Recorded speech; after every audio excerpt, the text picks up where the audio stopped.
Nós estamos com o deputado federal Domingos Savio, do PSDB, e ontem, Domingos, teve uma notícia boa, aconteceu um fato bom na realidade, que foi a reeleição do deputado como presidente do PSDB. E nessa, primeiro eu parabenizo pela reeleição. Mais uma missão. Mais uma missão. Mais uma missão. Eu queria bater um papo assim, não uma entrevista formal, mas a gente bater um papo, falar sobre as coisas de forma mais descontraída. Domingos, além da sua reeleição ontem, estava presente o senador Aécio Neves e virou notícia nacional a declaração do Aécio de que o PSDB entrou pela porta da frente e vai sair pela porta da frente. Mas há quem discorde disso, que o PSDB tem entrado pela porta da frente. Como é que o senhor avalia isso? Mais resumidamente até. Bom, primeiro, amigo Geraldo Passo, um prazer recebê-lo aqui no meu gabinete em Divinópolis. E o debate político nacional, ele anda de fato muito quente e anda às vezes polarizado até com níveis muito extremos. Eu tenho, felizmente, uma experiência já de 6 mandatos de vida pública, procuro manter a minha coerência, eu acho que é essencial na vida de qualquer pessoa, mas especialmente quem é um representante do povo. Esses representantes que uma hora está de um jeito, outra hora muda de partido, joga para a plateia daqui, joga para a plateia dali, mentindo, fingindo. Eu acho que é essa a velha política que tem que ser varrida do mapa. É preciso coerência. Você tem que ter firmeza nas suas posições, tem que ter lado, né? E é claro que nesse processo você fazer um debate maduro e respeitoso. Eu tenho as minhas posições e acho que quem não compreende o papel do PSDB num governo de transição ou não quer compreender ou são nossos adversários. E nossos adversários vão nos atacar. Qual que é o papel do PSDB nesse governo de transição do presidente Temer? Primeiro, não é o nosso governo. Nós não votamos no Temer, eu não votei no Temer, não sou nenhum entusiasta do governo do Temer, em especial do PMDB que está ao lado dele, mas nós vivemos uma realidade em que o PSDB não tinha o direito de se omitir. O PSDB participou ativamente do impeachment. É claro que contrariou quem não queria o impeachment, e ela é do jogo político. Contrariou o PT e aqueles que estavam com a Dilma, e esteve em sintonia com aqueles que queriam o impeachment. E eu entendo que a gente prestou um serviço ao país e cumprimos a nossa missão. Agora, não fazia sentido o PSDB, sabendo que quem sucederia a Dilma seria o Michel Temer, o PSDB participar do impeachment e no dia seguinte dizer: mas eu não tenho nada com isso, eu sou contra também o Michel Temer e quero botar fogo no circo. Seria uma irresponsabilidade.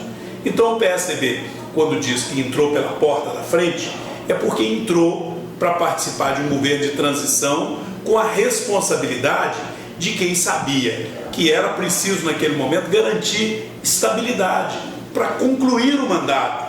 E aí sim, a partir da eleição de 2018, a gente começar a vida nova no país. Então o Temer, alguns até chegam a dizer, um mal necessário. Ele foi colocado lá como vice do PT, mas assumiu, e ao assumir, a gente espera que pelo menos haja governabilidade em favor do país, para a gente passar por esse período de transição com o mínimo de condição do país voltar a desenvolver. Aliás, é fato que isso começou a acontecer. A gente vinha com um encolhimento, com uma recessão de menos 3% ao ano, em média, nos últimos 3 anos antes do Temer assumir. Quer dizer, 3% de encolhimento na economia é muita coisa. Enquanto você vê a China crescendo quase 2 dígitos, e até outros países aqui na América Latina, o Uruguai, o Paraguai, a Argentina, crescendo. Quando cresce o país, o que acontece? Gera emprego. Crescer significa aumentou a produção. Além de manter aquilo que tinha no ano anterior, aumentou. A mesma empresa aumentou a produção, ou surgiu uma empresa nova, ou abriu uma lojinha nova ali na esquina, aumentou. E quando aumenta, aumenta o emprego. Quando encolhe, qual que é a primeira consequência? Desemprego. E o Temer iniciou o governo com a economia negativa, desemprego violento, juros na casa de 14%, inflação chegando nos 10%. Não sou simpático ao Temer e não votei nele, mas não dá para negar que as coisas começaram a pelo menos pacificar. A inflação caiu hoje para menos de 3%, o juro que era 14% caiu para 7%, a inflação que caiu e começou com isso a haver crescimento do país, ao invés de encolher, começou a crescer e gerar emprego. Então, está tudo bem com o Temer? Não, não está bom não. Eu não sou entusiasta do governo que está aí, mas a gente também não podia pôr fogo no país. Entramos, ajudamos, mas eu acho que está na hora de sair pela porta da frente, no sentido de dizer, vamos continuar ajudando naquilo que for bom para o Brasil. Alguns projetos de lei, algumas reformas, a gente continua ajudando, mas fica independente do governo Temer, que não é o nosso governo, para a gente apresentar uma proposta do PSDB para o Brasil. Mas, deputado, quando o senhor fala dessa questão econômica, há que se levar também em consideração, e isso é dito por várias pessoas, que o Congresso não deixou que as medidas econômicas do governo Dilma fossem implementadas. Todas as iniciativas do governo da ex-presidente Dilma, elas foram boicotadas pelo Congresso e não deixava passar. E o Temer conseguiu fazer passar várias medidas populares ou impopulares. Mas é verdade? É verdade. O governo da presidente Dilma, da ex-presidente Dilma, foi um governo que iniciou com problemas. Ela tem uma responsabilidade direta nesses problemas, porque ela fez, em razão das eleições, o ano de 2014 com muita mentira. Ela tomou medidas, por exemplo, que ainda estão trazendo prejuízo para Minas agora. Por exemplo, a medida provisória 579, me lembro dela, do número dela, foi uma medida provisória que a Dilma anunciou lá no ano de 2012, 2013, né? Ela mandou essa medida para o Congresso, dizendo que ia revolucionar o setor elétrico no Brasil e que o Brasil era uma potência energética e que ela iria reduzir o valor da conta de luz no Brasil e com aquela medida ela iria resolver os problemas do setor elétrico. Essa medida 579 é que foi a culpada da CEMIG perder as 4 usinas que foi a leilão agora. Então a Dilma, no ano anterior à eleição de 2014, jogou para a plateia, fez um trabalho para se reeleger. Reeleita, começou a vir à tona os seus desacertos. A gasolina disparou de preço, a energia elétrica disparou de preço, ficou evidente o déficit público muito grande. E ao invés de dialogar com o Congresso, e aí eu tenho que fazer a minha análise aqui sem paixão partidária. Uma coisa era o ex-presidente Lula, que era um homem habilidoso, não sou eleitor dele, mas não posso negar que o presidente Lula é um homem habilidoso, né? Ele não só ganhou as 2 eleições, mas foi ele que elegeu a Dilma, né? E ele dialogava com o Congresso, construiu um arranjo que hoje ficou provado para o Brasil e para o mundo como um arranjo terrível daqueles acordos com o PMDB e com outros partidos, loteando a Petrobras, loteando fundos de pensão, que acabaram gerando esse desastre econômico no Brasil com a corrupção generalizada. Mas ele dialogava com o Congresso. A Dilma não. A Dilma não dialogava com o Congresso. Muito arrogante. E com isso, ela talvez tenha caminhado por um processo de isolamento e acabou perdendo o apoio até do próprio PMDB, do vice-presidente dela. Então acabou sendo inevitável o impeachment. O impeachment por crime de responsabilidade fiscal, o impeachment por má habilidade política. O impeachment é assim uma votação política, ninguém nega isso, né? Negar isso é negar o óbvio. O impeachment é um julgamento numa casa política, né? E um julgamento numa casa política tem componentes de natureza jurídica, mas tem componentes políticos. Se o presidente for habilidoso, dialogar com o Congresso, construir uma maioria, ele não vai cair por impeachment. Então, a presidente Dilma, ela não teve habilidade, e o presidente Temer, que eu não votei no Temer, não sou simpático, já é um homem que tem uma história de parlamento. É habilidoso. Ele é um homem que foi presidente da Câmara 3 vezes. Eu não era deputado federal ainda. E ele, obviamente, ciente de que ele só se sustentaria se ele conseguisse dialogar com o Congresso, ele procurou fazer isso. Não é o meu caso, porque eu não estive com ele nenhuma vez para conversar particularmente, porque eu não tenho esse interesse, não tenho cargos no governo, defendo que o PSDB saia do governo, certo? Mas eu me posicionei com a minha consciência em favor do Brasil. Agora, entendo que o momento é outro. O momento agora é do PSDB concluir a sua participação em projetos que são importantes para o país, mas já preparar a sua proposta para o Brasil, do PSDB e dos seus aliados. Por quê, Geraldo? Porque o PSDB tem uma obrigação com o país. Existe um espaço que é natural do PSDB. O pessoal brinca muito, fala que a gente fica em cima do muro, não é isso?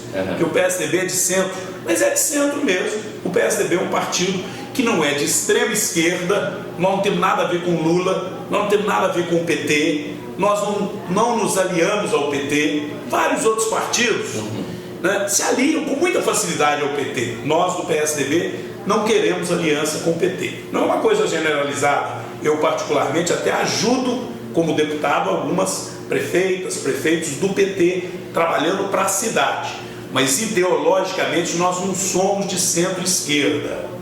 Também não temos nenhuma tendência de nos aliar ao Bolsonaro. Eu convivo bem com o deputado Bolsonaro, jogamos futebol junto umas 2 ou 3 vezes, com o Eduardo, filho dele, convivo bem, tem posições que eu comungo também, do combate duro à violência, de não ter tolerância com bandido, mas não na linha extrema que ele defende, não numa linha que caminha quase que para uma ideologia de ditadura. Eu não comungo com isso. Eu não comungo com nada que possa tirar os direitos democráticos das pessoas. Eu não comungo com nada que não respeite também as minorias. Eu não comungo com nada que ache que a gente vai resolver a coisa no grito ou na bala. Não é por aí. Então o PSDB não está caminhando nem para ir junto com o Bolsonaro, nem para ir junto com o Lula. Então há uma avenida que tem que ser ocupada por quem quer, com uma proposta responsável, uma proposta de desenvolvimento, de geração de emprego e renda, com compromissos na área social, fazer o país reencontrar com o sentimento de um governo que seja para todos, como foi com o presidente Fernando Henrique, um bom governo, tirou o país de uma crise que veio no pós-Collor e colocou o país inserido no grande contexto mundial, com uma grande economia que é o Brasil. Deputado, a sua posição na primeira votação no Congresso da autorização para que o presidente Temer fosse investigado ou não, o senhor votou não. Nós não podemos tapar o sol com a peneira, que existem 2 representantes na região lá no Congresso, que é o senhor e o deputado federal Jaime Martins.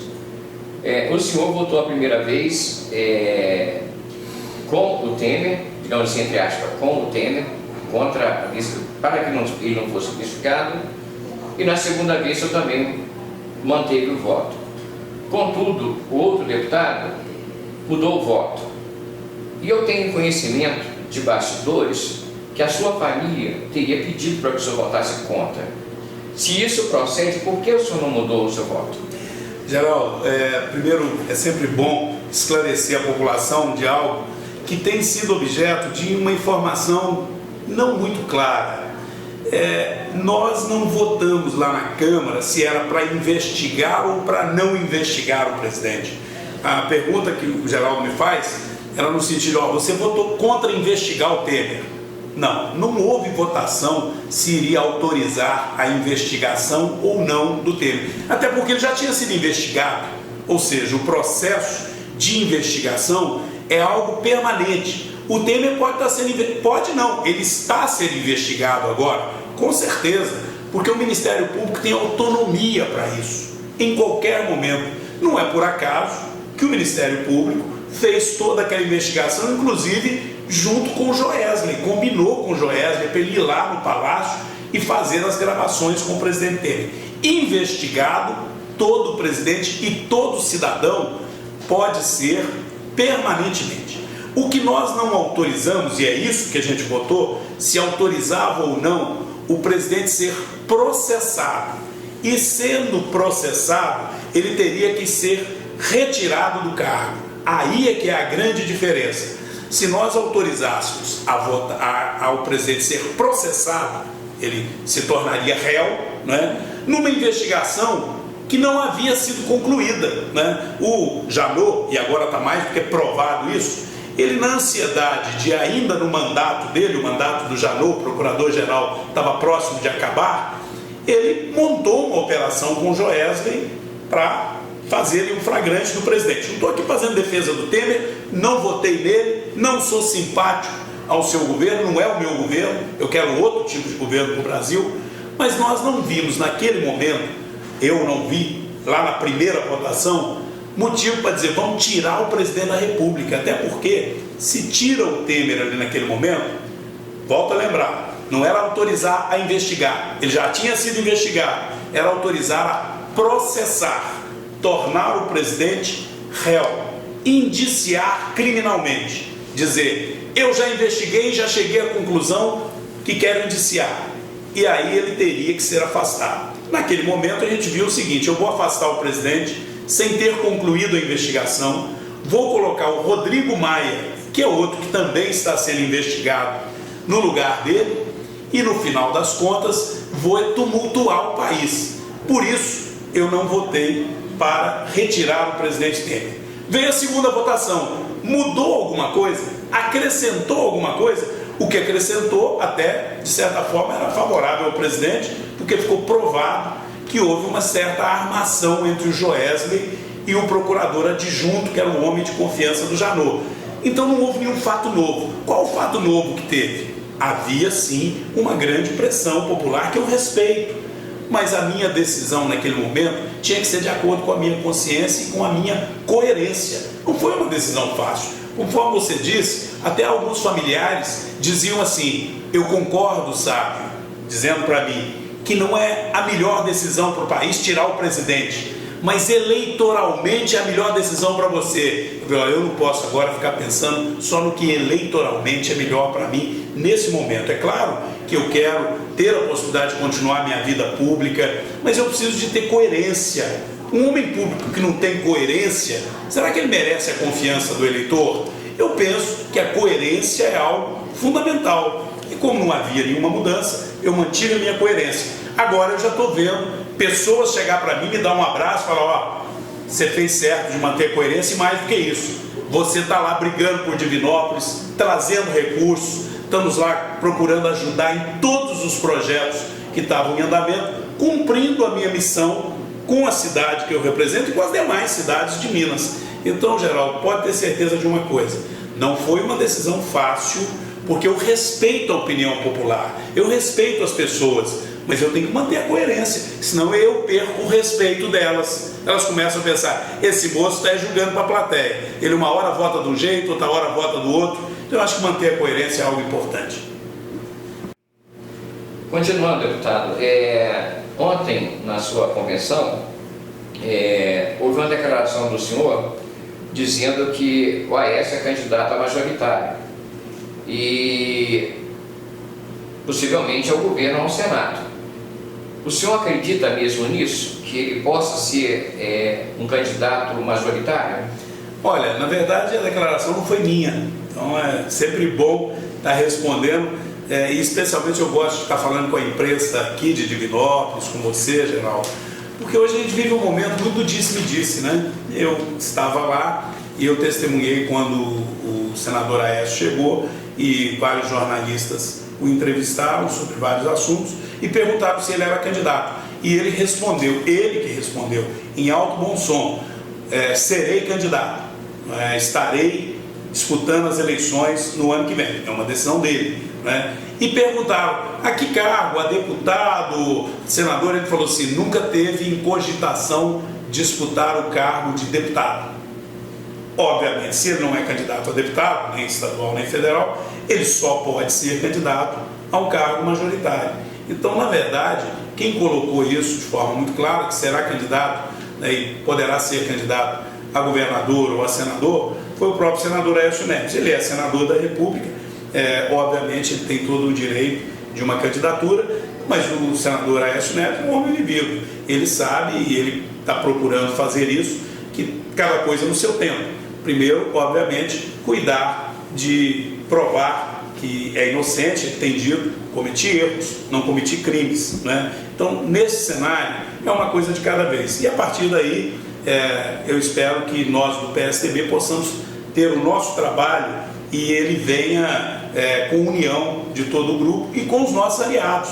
Porque se a gente ficar ali discutindo um com o outro, a gente não foca nas eleições do ano que vem. E as eleições do ano que vem são decisivas para Minas. E nós temos clareza de que o PSDB tem o dever de liderar uma ampla aliança para apresentar a Minas uma alternativa ao que nós consideramos um desgoverno que está aí. O Pimentel prometeu mundos e fundos, Divinópolis é um bom exemplo disso. Parou a obra do hospital público, não colocou um centavo lá. Prometeu que ia terminar.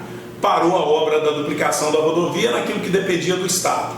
A concessionária vem fazendo com o calendário atrasado e o governo do Estado não age. Tinha que punir a concessionária, tinha que exigir agilidade e fazer a parte do Estado, que é a duplicação de Itaúna até Divinópolis, que estava já no processo de licitação com o governo anterior e que ele parou e nem fala nisso mais. Da mesma forma, na área de saneamento, havia uma licitação na praça. Quando ele assumiu, veio aqui e disse, não, vou resolver o problema. Não só não resolveu o saneamento, o tratamento do esgoto, a melhoria do rio Itapecerica, como até a água está faltando na cidade. Então, infelizmente, o governo tem sido desastroso, sem falar no fato de que nem pagar aquilo que é obrigação à prefeitura na área da saúde, ele está pagando. Conclusão, a UPA está aí numa penúria, porque falta dinheiro para o básico.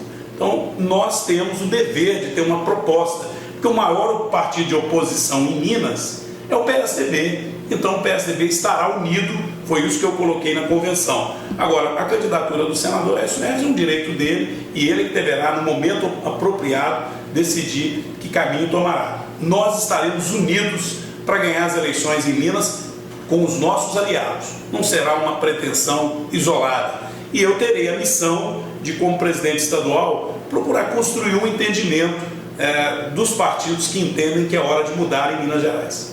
Deputado, eu tenho mais duas perguntas antes de nós entrarmos no assunto seu predileto, que são as obras, que nós vamos entrar nas obras. Como o senhor avalia a decisão do Aécio afastar o Gereissati da presidência do partido? A justificativa do Aécio é que foi para o equilíbrio de forças entre Gereissati e Marconi Perillo. Mas não resta dúvida que tal decisão criou uma divisão no partido, uma ala paulista e outra ala mineira. Você pode falar sobre isso? Não posso. Não é verdade que criou divisão de ala paulista e ala mineira. Eu estava lá, por exemplo, quando a deputada Bruna Furlan foi na tribuna da Câmara no dia parabenizar o Aécio por ter tomado essa decisão. E por que o Aécio tomou a decisão? Eu sou testemunha, eu vi de perto o que aconteceu. E aí existe essa história de todo tipo de provocação pela imprensa que faz parte do jogo. O PSDB é um partido importante no processo político e tem aqueles que querem destruir o PSDB, ou porque querem fazer o jogo do PT, ou porque querem uma outra alternativa que não seja o PT ou o PSDB, o que é natural da disputa eleitoral. Mas trabalham, às vezes, com mentiras. O que levou o senador Aécio a tomar essa decisão? Eu sou testemunha porque eu acompanhei. O senador se afastou da presidência e fez bem de se afastar. Eu mesmo fui um dos que aconselhei, olha, vai cuidar da sua defesa. Coloca alguém para dirigir o partido, para que não haja, para não misturar uma coisa com a outra. Ele fez isso e convidou, foi ele que convidou o senador Tasso Gereissati, que disse que não era candidato a presidente do partido. Então ele iria assumir para conduzir o processo de sucessão. E o governador Marconi Perillo, já tem 4 mandatos de governador pelo PSDB, um homem experiente, havia anunciado que era candidato a presidente do PSDB. Pois bem, poderia ter outro candidato, né? E obviamente seria natural. Só que quando o Tasso resolveu dizer que eu sou candidato a presidente e estava comandando interinamente o partido, começou a haver alguns questionamentos, até porque houve intervenção num diretório no Maranhão, houve intervenção no diretório da Prefeitura de Salvador, e aquelas intervenções foram vistas por alguns como algo que poderia desequilibrar a disputa. E aí sim você poderia ter um racha no partido que não fosse possível de ser superado depois. Então, ter uma disputa equilibrada é algo fundamental para você superar depois. Se ganhar o Tasso, o senador Gereissati, o senador Marconi Perillo, aceitar e manter-se unido sob a liderança do Tasso. Se ganhar o Marconi Perillo, da mesma forma o Tasso aceitar, só havendo neutralidade na condução do processo. Então o Aécio teve o dever e não se acovardou. Justiça seja feita. Era muito mais fácil para Aécio, não, me deixa fora disso, eu estou precisando de cuidar da minha defesa, eu vou virar notícia nacional aí de novo, com gente me questionando de um lado e de outro, mas não tinha outro que pudesse fazer isso. O único que tinha autoridade para fazer isso era ele, reassumindo a presidência, e aí ele foi habilidoso. Ele reassumiu por algumas horas, ele reassumiu a presidência, fez um contato com o ex-governador de São Paulo, Alberto Goldman, que aceitou e nomeou imediatamente o Goldman para ser o presidente interino até o dia da eleição. Então acho que esse barulho deve cessar essa semana. Eu defendo que o partido se una, de preferência já em torno do nome do governador Geraldo Alckmin, que é um homem equilibrado, sensato, com uma história de sucesso, né, e com muita experiência para unir o Brasil e já sair com um candidato do PSDB, Geraldo Alckmin, unificando o partido nas convenções agora de dezembro e buscando alianças que nos permitam dar aquilo que eu falei que é essencial, um caminho de equilíbrio para o país. Nem a extrema esquerda do Lula e da Dilma, nem a extrema direita do Bolsonaro. Uma solução madura, responsável, com experiência, que eu não tenho dúvida o governador, que aliás já foi deputado, já foi, ocupou vários cargos, que é hoje um dos governadores mais respeitados do maior estado da federação, o governador Geraldo Alckmin, que eu acredito tem tudo para ser um grande presidente da República. Finalizando, Domingos, fala-se que o senhor não é mais candidato a deputado federal. Bochichos de Brasília fala que o senhor é um pré-candidato ao governo de Minas, que está trabalhando nos bastidores para isso. Procede isso? Não procede. Eu estou trabalhando nos bastidores para unir não só o PSDB, e eu consegui isso, fui reeleito por unanimidade, com todos os colegas apoiando meu nome para presidente do partido, e eu agora quero unir todos os partidos que estiveram conosco quando a Anastasia, quando a Aécio foram governador.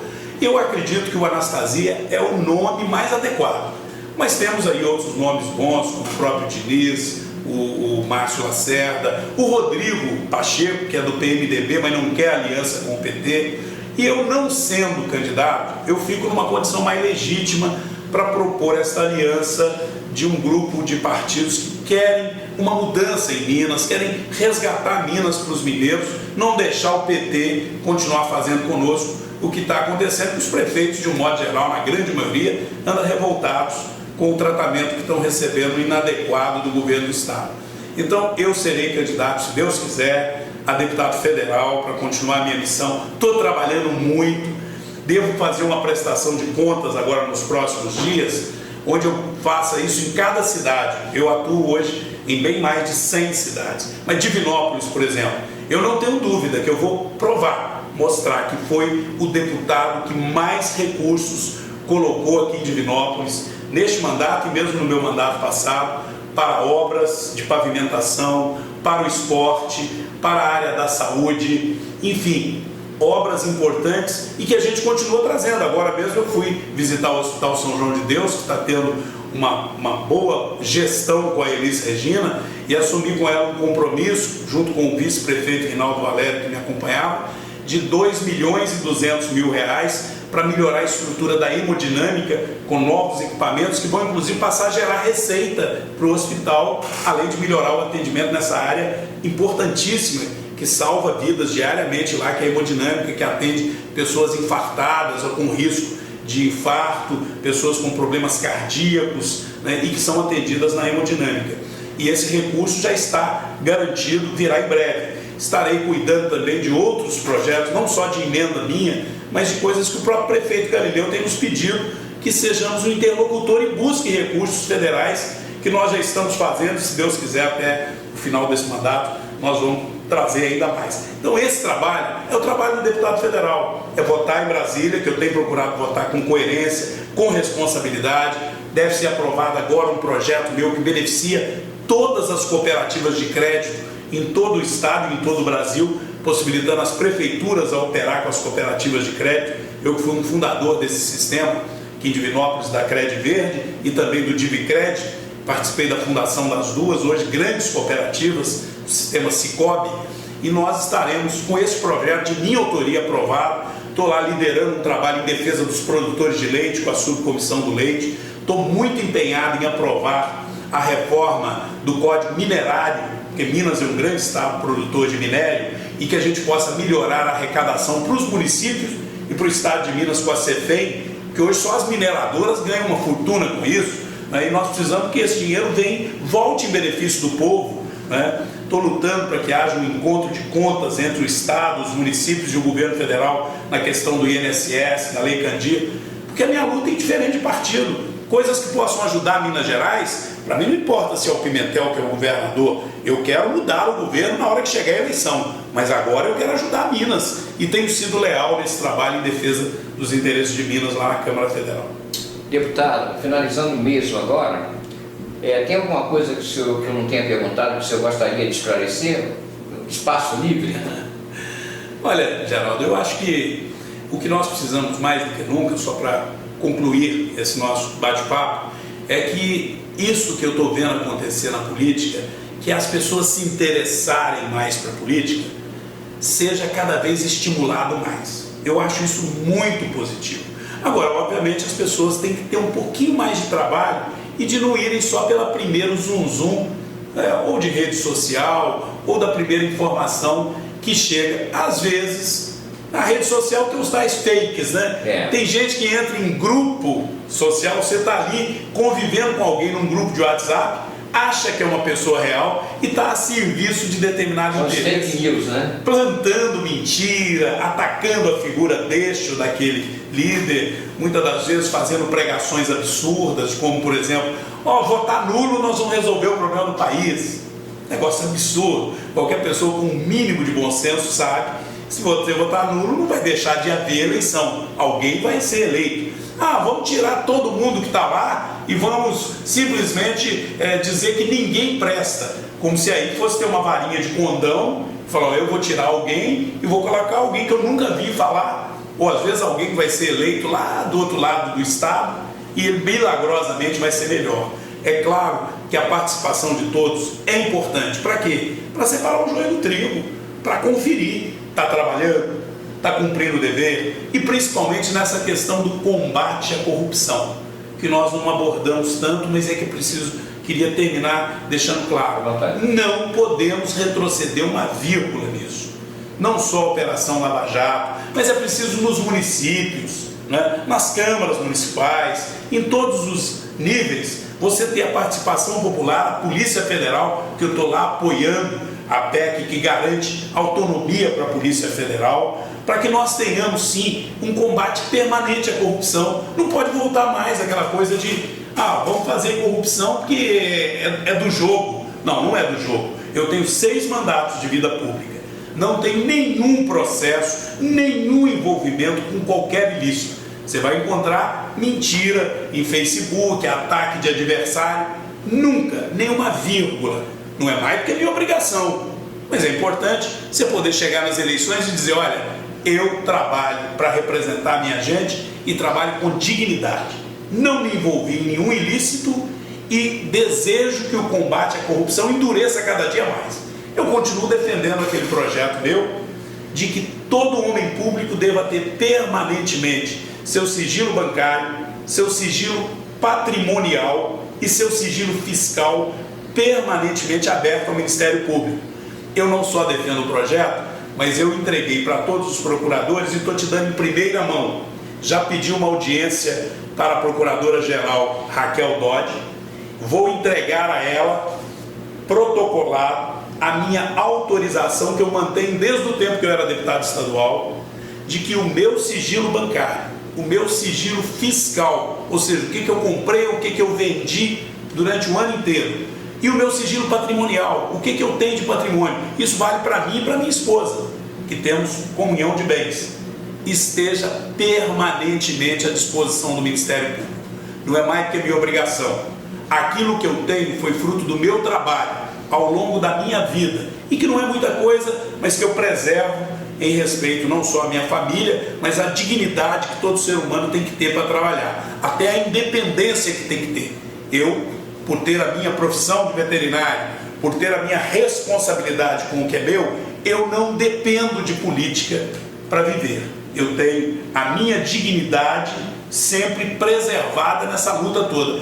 Por isso nunca me envolvi com nada de errado. E na hora de decidir separar o joio do trigo, o que vai prevalecer no futuro para o Brasil é isso. Quem realmente é sério tem que ficar na política, porque é necessário pessoas sérias. Agora, quem não é sério, nós precisamos de varrer da política. Para se fazer essa separação, dá um pouquinho de trabalho.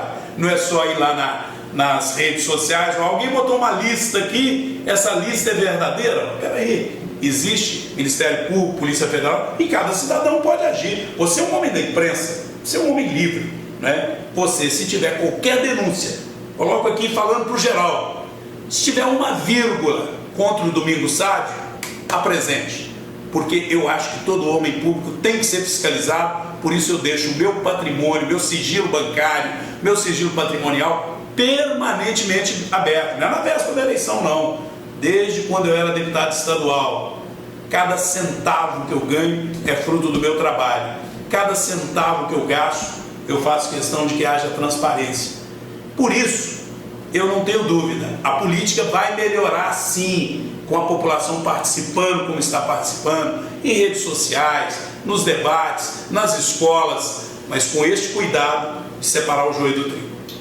Falando com o deputado Domingos Sávio, eu te agradeço pela entrevista. Um grande abraço. Um abraço a todos.